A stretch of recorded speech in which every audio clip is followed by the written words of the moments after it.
Und die Predigt geht auch in die Richtung. 1. Petrus 5, wenn ihr die Bibel habt, schlägt es auf. Ab Vers 5. Gleicherweise, ihr Jüngern, seid den Ältesten untertan. Alle aber gürtet euch mit Demut gegeneinander, denn Gott widersteht den Hochmütigen, den Demütigen aber gibt er Gnade. Demütiget euch nun unter die gewaltige Hand Gottes, damit er euch zur rechten Zeit erhöhe. Alle eure Sorge werfet auf ihn, denn er sorgt für euch.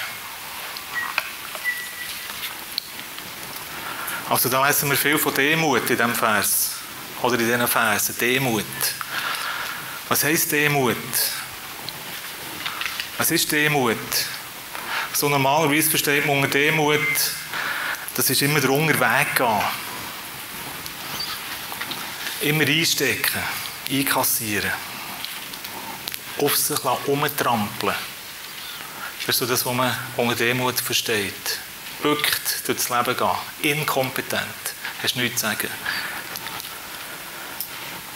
Und hier sagt Gott, im Vers 5, zweiter Teil, alle aber gürtet euch mit Demut gegeneinander. Also wir sollen uns gegenseitig oder einem anderen gegenüber mit Demut gürten. Einen Gurt vor Demut anlegen, wenn du mit dem anderen zusammen bist.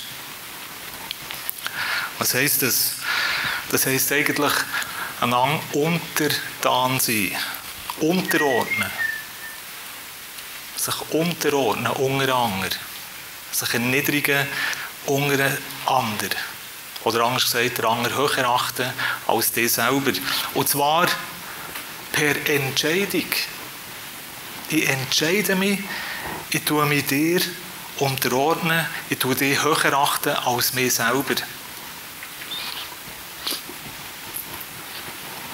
Das ist gemeint da. Und so soll man einander begegnen, sich selber niedriger achten. Und im Grunde genommen kann das nur jemand, der wirklich Gott erlebt hat. Das kann nur ein Mensch, der sich selber geliebt und wertvoll weiss bei Gott, sonst kannst du das nicht. Geht nicht. Wenn du nicht weißt, dass du geliebt, wichtig, wertvoll, angenommen bist bei Gott, kannst du nicht wirklich den anderen höher achten als dich selber. Geht nicht. Funktioniert nicht.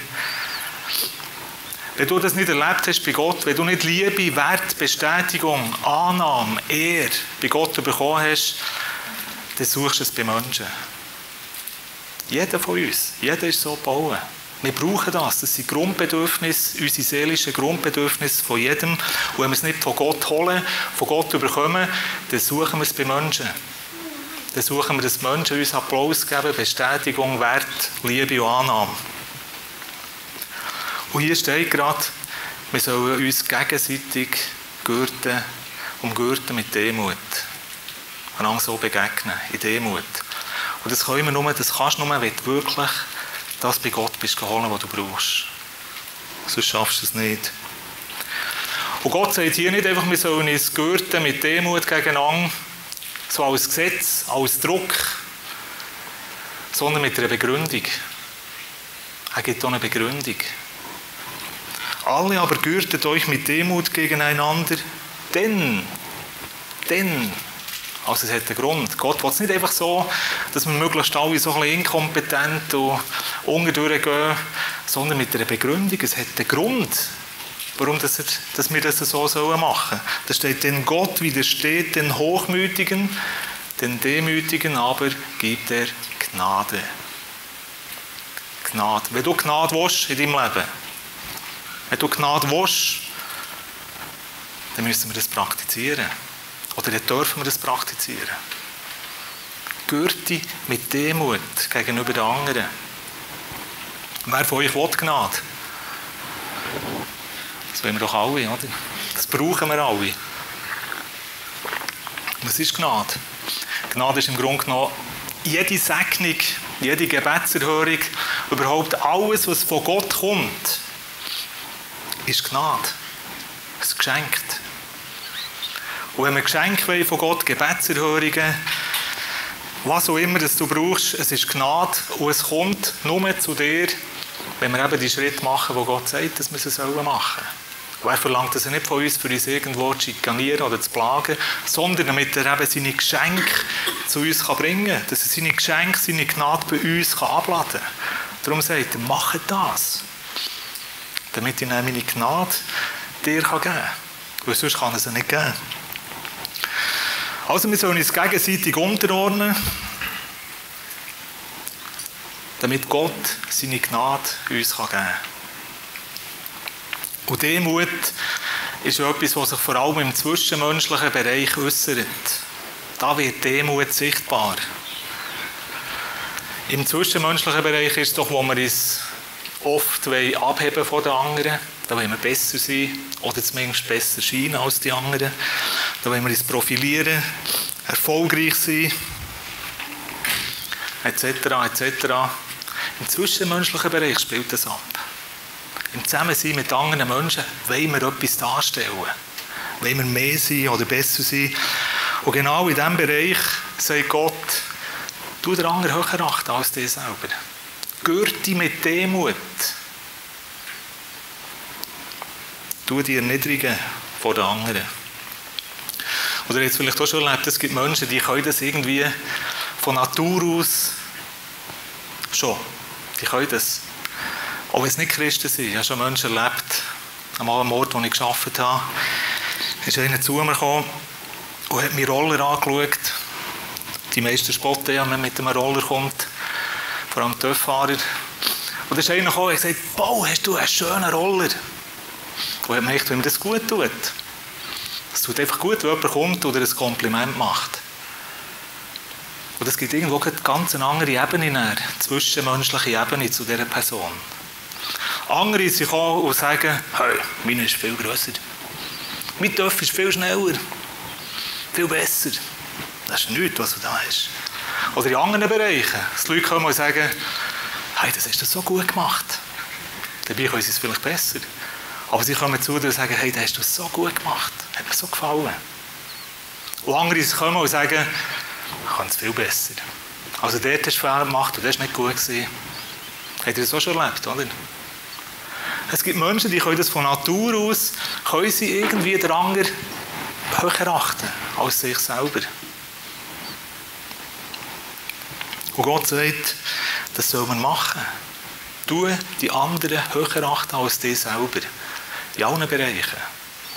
Aber mit einer Begründung. Mit einer Begründung, damit Gott dir seine Gnade geben kann. Damit du seine Gnade, die göttliche Gnade bekommst. Also nicht einfach so als Gesetz, als Druck, sondern mit einem Grund. Ohne Grund, wenn es einfach heisst, du musst den anderen höher achten, Punkt, das wäre moralisieren. Ein Gesetz, ein Gebot ohne einen Grund ist moralisieren. Und wir brauchen eine Begründung. Wir sind ja so, dass wir eine Begründung brauchen, damit wir eine Perspektive haben, damit wir verstehen, warum etwas so ist, warum das es geht. Und damit wir schlussendlich im Glauben handeln können. Wir brauchen eine Begründung. Und ich selber bin als Kind so aufgewachsen, bin christlich erzogen worden und ich habe von meinen Eltern immer gehört, das darfst du nicht, und das darfst du nicht, und das darfst du nicht, und das darfst du auch nicht. Ein Christ macht das nicht. Punkt. Warum? Ich weiß es auch nicht genau, aber ein Christ macht es einfach nicht. Und das waren all die Sachen, die ich aber machen wollte. Und darum habe ich mich dann irgendwann verabschiedet von dem und bin meinen eigenen Weg gegangen, weil ich habe nicht gewusst, warum darf ich denn diese Sachen nicht? Also es ist wichtig, damit wir eine Begründung haben, warum sollen wir gewisse Sachen machen oder eben nicht machen. Gott gibt uns in der Regel auch Begründungen, warum dass wir gewisse Sachen sollen machen und gewisse Sachen nicht sollen machen.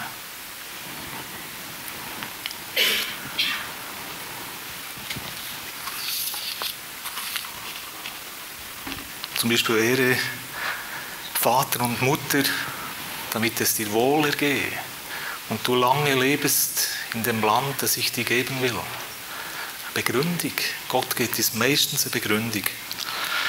Und hier sagt Gott uns, wir sollen uns mit Demut gürten, gegeneinander.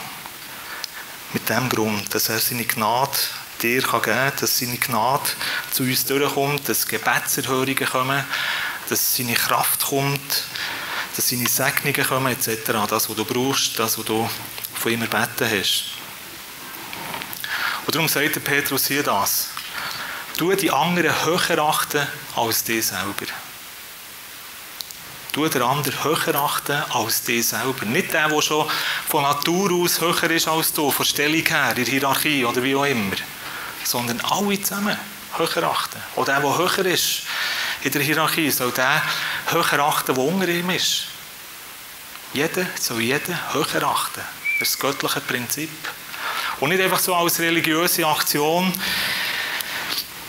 ich achte jetzt den anderen höher, dass du dann auf die Schulter klopfen und sagen, hey, gut gemacht. Jetzt hast du es gemacht, jetzt hast du den anderen höher geachtet. Ob schon, wenn ich es genau anschaue, bin ich ja schon viel besser als der. Das wäre so eine religiöse Aktion, die überhaupt nichts bringt. Sondern den anderen höher achten, das heisst ja dich selber erniedrigen. Den anderen höher achten, wirklich höher achten. Wirklich. Nicht einfach sagen, ja, das müssen wir machen, genau, stimmt, steht da in der Bibel drin, 1. Petrus 5, und dann machen wir es gleich nicht. Sondern überleg dir mal, was das bedeutet in deinem Leben. Dass jetzt die anderen, vielleicht in deinem Hauskreis oder in deinem Arbeitsplatz, höher achtest als dich selber. Also die weniger hoch achtest als sie. Überleg dir das mal, das ist gar nicht so einfach. Das ist gar nicht so einfach. Aber Gott verlangt nichts von uns, was wir nicht auch können. Aber es ist eine Entscheidung. Oder andere höher achten, das bedeutet, dass wir aufhören, mehr probieren darzustellen, als wir sind. Einen Schein vorzugeben. Aufhören mit dem. Aufhören Macht und Druck ausüben. Aufhören manipulieren. Aufhören den anderen verachten.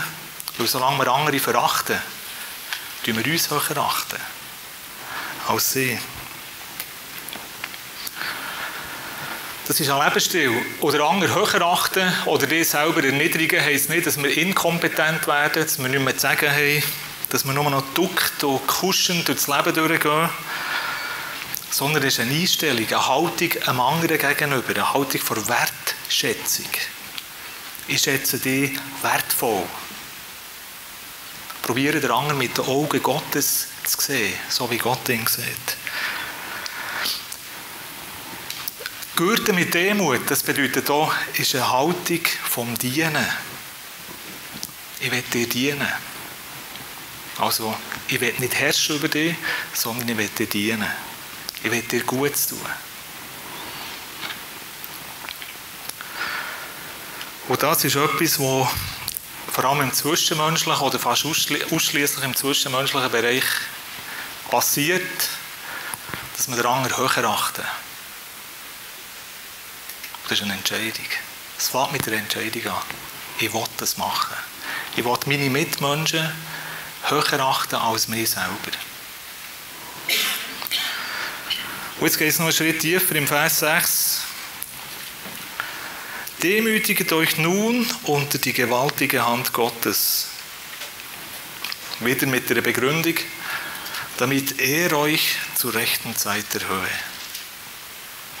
Also Gott hat nicht ein Verlangen danach, uns irgendwo unter seinen Stiefelspitzen im Staub möglichst klein zu drücken, dass wir fast unsichtbar sind, sondern er zeigt uns mit diesem Weg auf, wie er uns erhöhen kann.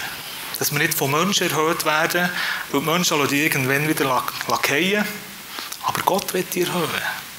Gott will dich erhöhen. Und wenn Gott dich erhöht, dann bekommst du dann schlussendlich auch Annahme, Beifall, Bestätigung, Wertschätzung, Liebe und Anerkennung von Menschen. Aber du bist nicht abhängig von den Menschen. Und du hast es von Gott bekommen. Und da steht, demütigt euch nun unter die gewaltige Hand Gottes. Das ist so schön, die gewaltige Hand Gottes. steht nicht die bedrohliche Hand Gottes, sondern die gewaltige, starke, kräftige Hand Gottes. Unter die sollen wir uns demütigen. Und das können wir auch wieder nur wirklich, wenn wir Gott kennen. Wenn wir ihm vertrauen, wenn wir sein Wort kennen, wenn wir ihm glauben, dass das, was er sagt in seinem Wort, dass er das auch so meint. Sonst können wir das nicht. Sonst schaffen wir es nicht. Sonst sagen wir vielleicht, wir machen es, aber in Wirklichkeit leben wir gleich autonom, ohne ihn. Sonst haben wir gleich immer Angst, dass wir zu kurz kommen irgendwo, dass wir irgendwo ein Defizit haben im Vergleich zu anderen Menschen, wenn wir das machen. Das können wir nur, wenn wir ihm vertrauen. Und ein biblisches Prinzip ist, wenn du das machst, was Gott sagt, dass du machen sollst, dann macht er auch sein Teil. Wenn du das machst, was er sagt, wir sollen es machen, dann macht er auch sein Teil. Dann macht er auch das, was er versprochen hat. Er handelt gemäss seinem Wort. Zum Beispiel im Jesaja 1,19, da sagt er, wir sollen willig und gehorsam sein. Wir sollen willig und gehorsam sein. Also nicht nur gehorsam, sondern auch noch willig. Willig gehorsam. Aber, warum? Damit er uns das Beste vom Land geben kann. Das ist wieder das Gleiche, das ist wieder eine Begründung. Gott wird das Beste geben, was er hat. Und die Voraussetzung, damit er das geben kann, ist, dass du willig und gehorsam bist. Du bekommst das Beste. Also wenn du nicht willig und nicht gehorsam bist, dann kann es sein, dass du irgendwo leer ausgehst. Nicht das Beste überkommst von dem, was Gott parat hat für uns. Tun wir uns selber irgendwo beschneiden. Und hier sagt Gott auch, wenn du tust, was ich sage, wenn du dich unter meine gewaltige Hand demütigst, dann werde ich dich erhöhen. Ich werde dich erhöhen. Gott wird dich erhöhen. Das bedeutet, du tust dich demütigen vor Menschen höher achten als dich selber, die erniedrigen, niedriger achten als die anderen Menschen.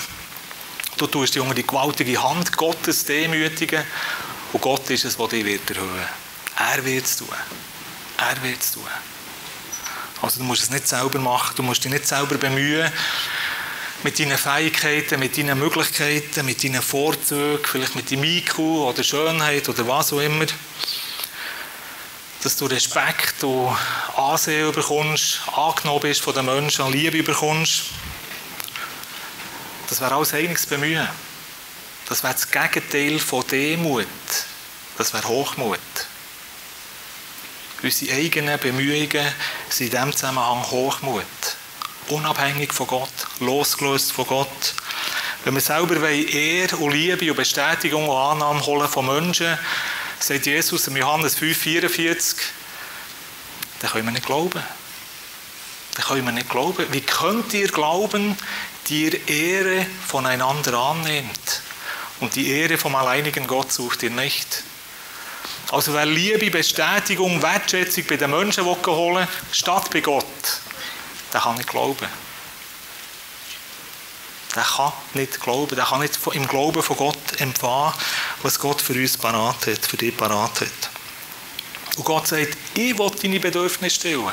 Ich will dir das geben, was du brauchst. Ich will dir geben. Bedürfnis nach Liebe, Bestätigung, Annahme, Wertschätzung. Demütigen unter die gewaltige, mächtige Hand Gottes. Wie schon ein Schutz. Die deckt uns vor allen Angriffen. Und im Vers 7, es gibt Übersetzungen, wo dort steht, demütigt euch nun unter die gewaltige Hand Gottes, damit er euch zur rechten Zeit erhöhe, indem ihr alle eure Sorge auf ihn werft. Also Demütigung unter die gewaltige Hand Gottes tun wir, indem wir unsere Sorgen auf ihn werfen. Nicht selber probieren, das im Griff zu haben, unsere Probleme, unsere Situationen, sondern dass wir unsere Sorgen auf ihn werfen. Die Sorgen loswerden, aber eben die richtige Adresse, die Sorgen Gott abgeben, auf ihn werfen. Werfen steht da. Darauf werfen, wegwerfen im Griechischen. Also nicht so ganz vorsichtig wie teures Porzellan übergeben, damit ja nichts runterfliegt und kaputt geht. Sondern fort. Überschiessen auf Gott. Und zwar alle Sorgen. Alle eure Sorgen. Alle. Tutti frutti. Nicht sagen, aber die behalte ich noch. Da muss ich schon schauen, dass ich es irgendwie selber in den Griff bekomme. Sondern alle Sorgen auf ihn werfen. Die kleinen und die grossen. Alle. Was heisst das, wenn du alle Sorgen auf ihn geworfen hast? Du hast keine mehr. Ist das nicht eine schöne Perspektive? Du hast alle deine Sorgen auf ihn geworfen und das Resultat ist, du hast keine mehr. Also gibt es ein entspanntes Leben? Ich weiss keins. Weißt du noch ein entspanntes? Je nachdem, wie viel du siehst. Ja.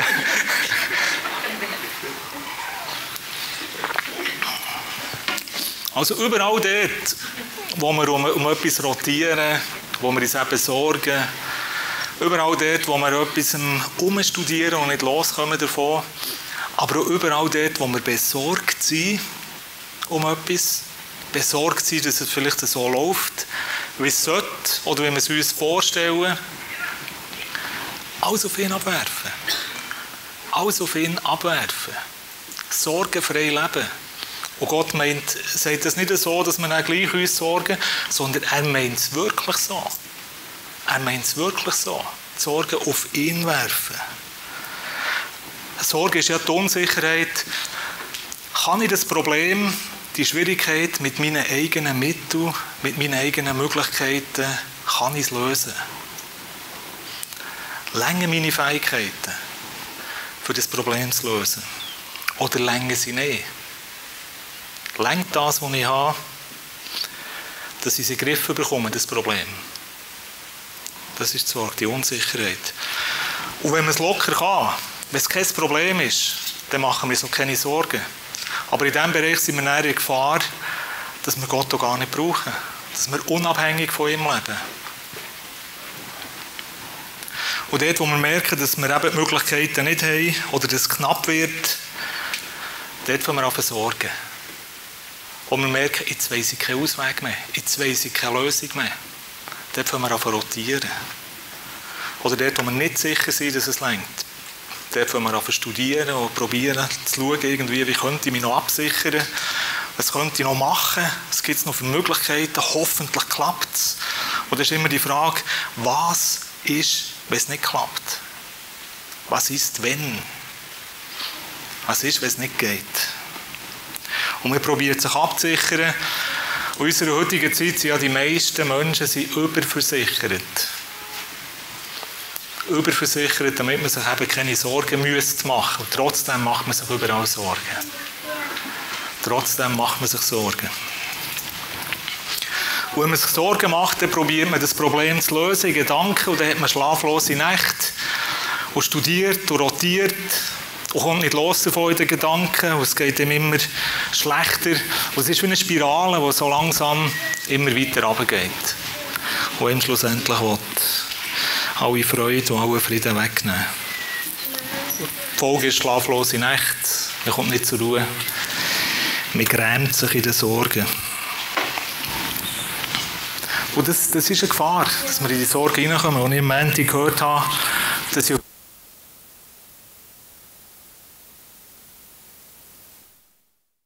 Problem sofort lösen. Aber ich weiss gar nicht wie. Wie ich es so lösen. Aber gleich irgendwie sofort aktiv werden, sofort etwas unternehmen, sofort schauen und dran und machen. Und dann ist mir in den Sinn gekommen, nein, das wäre jetzt falsch. Jetzt muss ich zuerst zur Ruhe kommen, zuerst Gott suchen. Zuerst Gott suchen. Schauen, was will er jetzt in dieser Situation? Warum ist jetzt das passiert? Oder ein anderes Beispiel, das schon länger zurück ist, wo eines von den einschneidenden Beispielen ist, das wir erlebt haben als Familie, war, als wir das zweite Mal nach Berlin gegangen sind. Das ist jetzt auch schon ein paar Jahre her, da war Manuela noch relativ klein. Das Berliner Bibelkolleg. Dann haben wir gewusst, dass wir nochmal dorthin wollen. Gott hat auch Bestätigung gegeben, dass es richtig ist. Wir hatten 2 kleine Kinder dann, eben Manuela und ein bisschen Jonas. Und dann habe ich meine Wohnung, die wir hatten, gekündigt. Ich habe meine Stelle gekündigt und ich habe eine Wohnung suchen in Berlin. Aus dem Appenzellerland aus eine Wohnung suchen in Berlin. Und ich bin dann innen geworden, so wie ich gesucht habe, dass es in Berlin zum damaligen Zeitpunkt 50'000 Wohnungen zu wenig gegeben hat. 50'000 Wohnungen zu wenig. Und ich habe so verschiedene Wohnbaugenossenschaften angeschaut, so Besitzer von Blöcken und Stadthäusern. Und die haben mir gesagt, ja, sie können mich schon auf eine Warteliste nehmen. Dann komme ich ungefähr in 10 Jahren dran. Und ich habe aber in 3 oder 4 Monaten eine Wohnung gebraucht, nicht in 10 Jahren. Und die Schwiegermutter ist gekommen und hat gesagt, ja, das kannst du doch nicht machen mit 2 kleinen Kindern. So ein Wagnis eingehen. Nicht wissen, wo wohnen, nicht wissen, von was leben. Und wir haben auch nicht gewusst, von was leben. Was machen wir dort? Und ich habe ein Stipendium beantragt im Kanton Appenzell-Ausserrhoden. Und das Formular ausfüllen. Und in diesem Formular habe ich überall das Minimum hineingeschrieben. Und ich dachte, je weniger, dann tun sie es vielleicht eher bewilligen. Ich habe das Formular abgegeben. Und der das angeschaut hat, hat alles durchgestrichen, hat überall das Maximum hineingeschrieben. Und ich habe noch Wohnungen gesucht natürlich, viel telefoniert, bin auf Berlin aufgegangen, eine Wohnung anschauen. Ist nichts aufgegangen. Und der Zeitpunkt ist immer näher gekommen, wo wir auf Berlin zügeln wollten. Wir haben Zügelte organisiert, ist ein Lastwagen von Berlin, unser Zeug holen, wenn es so weit ist. Und wir haben nichts gehabt. Ich habe viel telefoniert, so mit Wohnungs- oder Hausbesitzern. Und für es kurz zu machen, eine Woche bevor wir raufgezügelt sind, 1 Woche vorher,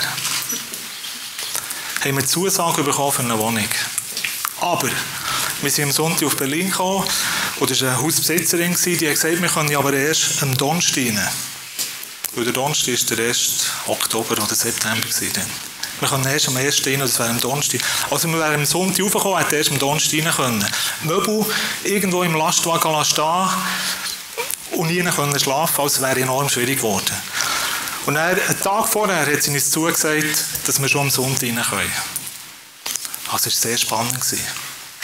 Und so in dieser Zeit von dieser Ungewissheit bin ich am Abend ins Bett gegangen und dann jetzt angefangen rotieren. Was ist, wenn? Was ist, wenn Gott uns jetzt im Stich lässt? Und dort ist mir die Bibelstelle im Bett in den Sinn gekommen, Lukas 12, Vers 29, wo Jesus sagt, und ihr, sorget doch nicht, was ihr essen und was ihr trinken, in Klammern, und wo ihr wohnen sollt. Euer Vater weiß, dass ihr diese Dinge bedürft. Als ich das gelesen habe, nach einer schlaflosen Halbnacht, bin ich eingeschlafen. Ich habe von denen weg friedlich geschlafen, weil ich gewusst habe, Gott sorgt für mich. Gott sorgt für uns. Er hat es versprochen, dass er sorgt. Er hat es versprochen, meine Sorgen genommen und so auf ihn geworfen. Und er hat wirklich gesorgt. Er hat wirklich gesorgt. Knapp, relativ spät, aber er hat gesorgt. Es hat gelangt. Es hat tiptop gelangt. Früher wäre Luxus gewesen. Spannend mit Gott zu leben. Spannend. Es ist manchmal knapp, es ist manchmal herausfordernd. Aber er kommt immer zum rechten Zeitpunkt. Das haben wir dort erlebt. Und dort habe ich meine Sorgen auf ihn geworfen. Ob schon, dann, als ich so auf ihn geworfen habe, war keine Lösung in Sicht. Ich habe nicht gewusst, wie es gehen. Aber vielleicht noch wegen dem Stipendium. Wir sind auf Berlin aufgezügelt, haben oben gewohnt, schon in dieser Wohnung, aber nicht gewusst, wo was leben wir. Nur gewusst, das Berliner Bibelkolleg kostet. Also bekomme ich nicht Geld, sondern dann muss ich noch Geld bringen. Von was leben wir dort? Und dann habe ich gewusst, irgendwann in den ersten 2 Wochen hat der Kanton Appenzell-Ausserrhoden die Regierung eine Sitzung gehabt, wo sie unter anderem mein Stipendium begutachtet oder hätten sollen begutachten und nicht dazugekommen sein. Da haben sie mir geschrieben, ja, sie seien noch nicht dazugekommen, kommen dann in der nächsten Sitzung, nächsten Monat. Und dann ist die Ungewissheit geblieben. Und im nächsten Monat haben sie uns dann geschrieben, wir bekommen das Stipendium. Und zwar das Maximum. Und das war für uns so eine begeisternde Erfahrung. Feststellen, Gott hat versprochen, dass er sorgt. Und wenn wir wirklich unsere Sorgen auf ihn werfen, dann sorgt er für uns. Aber wir müssen es auf ihn werfen. Solange wir selber auch noch ein bisschen sorgen wollen, geht es nicht. Entweder er oder du. Einer von beiden. Das ist deine Entscheidung, das ist unsere Entscheidung. Die Sorge auf ihn werfen heisst auch nicht, dass wir aber jetzt einfach nichts mehr machen. Weil er macht es jetzt. Jetzt kann ich entspannt zurücklehnen und warte einfach. Nein, es heisst, dass wir gleich weiter aktiv bleiben. Ich habe dann gleich auch weiter noch Telefon gemacht und nachgefragt. Aber nicht aus einer Sorge raus. Nicht aus einer Angst raus. Nicht aus dem Rotieren raus. Ja, was ist weh? Sondern ich habe gewusst, Gott hat versprochen, dass er sorgt. Und ich schaue jetzt nachher, wie sich die Situation entwickelt. Ich frage mal nachher. Was hat sich nicht entwickelt? Bis zu dem Zeitpunkt, wo die Türen offen waren. Also die Sorge auf Gott werfen heisst nicht, dass wir jetzt einfach nichts mehr machen. Aber dass wir entspannt dranbleiben. Ohne schlaflose Nächte, ohne Sorgen, ohne Angst. Und überall dort, wo wir in einer Sache leben, in unseren Gedanken, wo wir rotieren, um einen Sachverhalt hinein, das Durchdenken, darüber nachstudieren, grübeln, da haben wir unsere Sorgen nicht auf Gott geworfen. Da sind wir noch selber im Sorgen. Und Gott steht da daneben und sagt, gib mir sie doch. Gib mir doch deine Sorgen. Ich will sie übernehmen. Gib sie mir.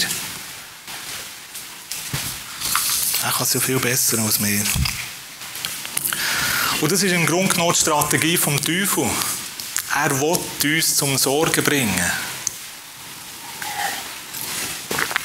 Er will dich zum Sorgen bringen, weil dort, wo wir uns sorgen, dort, wo wir Sorgen zulassen, wo wir das Sorgenangebot annehmen, dort sind wir nicht unter der gewaltigen Hand Gottes demütigt, sondern dort sind wir selber dran, am Organisieren, am Mischen, am Studieren, am Suchen.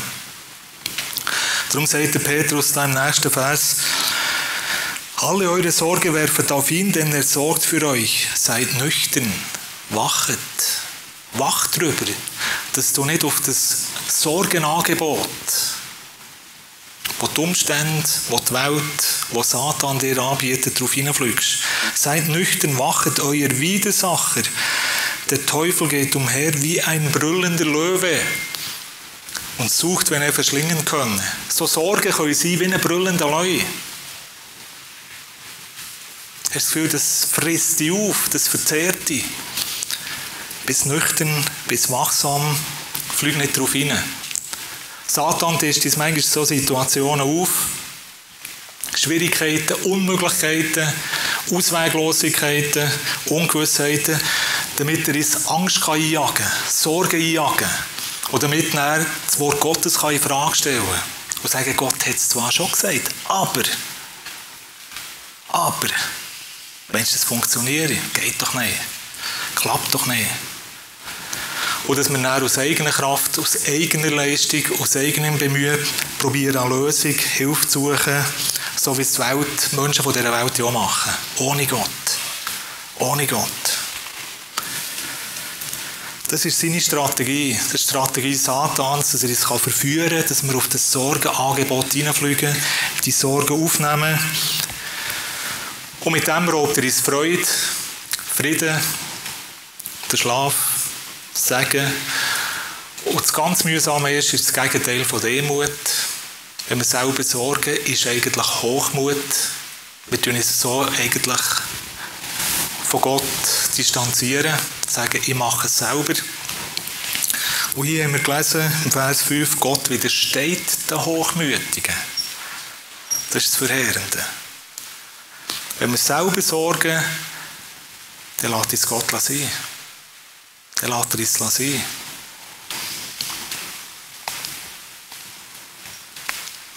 Die Folge ist dann, dass wir schlussendlich wirklich in der Sorge bleiben, dass wir nicht rauskommen. Die Folge ist Frust, Erschöpfung. Die Folge ist, dass wir keine Gebetserhörung erleben, keine Lösung des Problems und schlussendlich Resignation, Unzufriedenheit. Die Folge ist, dass wir auch zu solchen Christen werden, die sagen, ja, Gott hat es zwar schon versprochen, aber es funktioniert nicht. Es hat nicht geklappt. Ich bin in meinem Problem geblieben, ich musste lernen, arrangieren mit meinem Problem, ob schon Gott es versprochen hat, aber es hat nicht geklappt. Dabei war nicht Gottes Problem, sondern das Problem war, dass wir bis zum Schluss selber schauen, dass wir die Situation in den Griff bekommen, statt dass wir so viel geworfen haben. Darum sagt er, wirf deine Sorge auf mich. Und zwar alle. Alle. Wirf sie auf mich. Und dann kommt auch die Lösung. Die Lösung, die Gott für uns parat hat. Ich habe noch ein biblisches Beispiel, aber das lassen wir aus, aufgrund der Zeit. Ihr könnt es vielleicht selber nachlesen. Das ist 2. Chronik 20, das ganze Kapitel. Das ist das Beispiel von Josaphat. Der Fritz Danner hat vielleicht vor 3-4 Monaten mal über das Beispiel predigt. Der Josaphat, ihr könnt es vielleicht selber nachlesen. Das ist so ein klassisches Beispiel von einem Mann, der in einer ausweglosen Situation war und wie er gehandelt hat in dieser Situation, was er gemacht hat. Wirf deine Sorge auf Gott, tu dich so unter seine gewaltige Hand demütigen. Das bedeutet, wenn du das willst, entscheide dich zur Demut.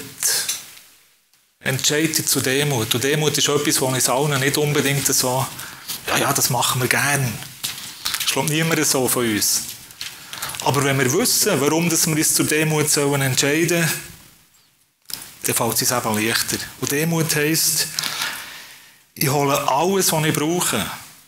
An Liebe, an Wert, an Bestätigung, an Annahme bei Gott. Das heisst Demut. Ich hole alles, was ich brauche, bei Gott und nicht bei Menschen. Ich lasse all meine Bedürfnisse, die ich habe, von Gott stillen. Und Demut heisst auch, Gott darf bestimmen, wer ich bin. Und was ich kann und was ich habe. Gott darf sagen, wer ich bin. Nicht ich. Gott sagt, du bist fähig.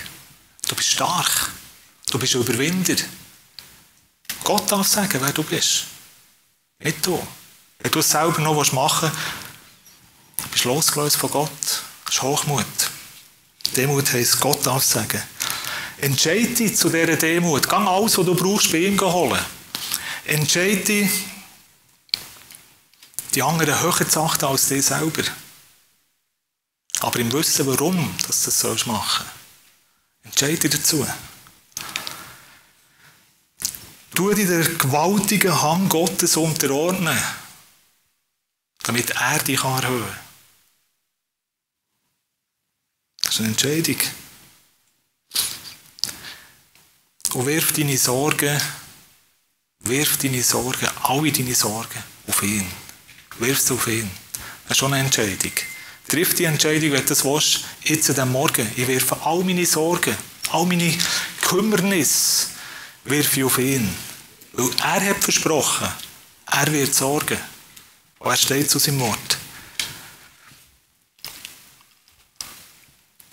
Und schlussendlich, wenn wir das machen, wenn du das machst, wirst die Lösung, der Sieg, die Gebetserhörung, die du brauchst, das Eingreifen Gottes, was auch immer, wirst du erleben.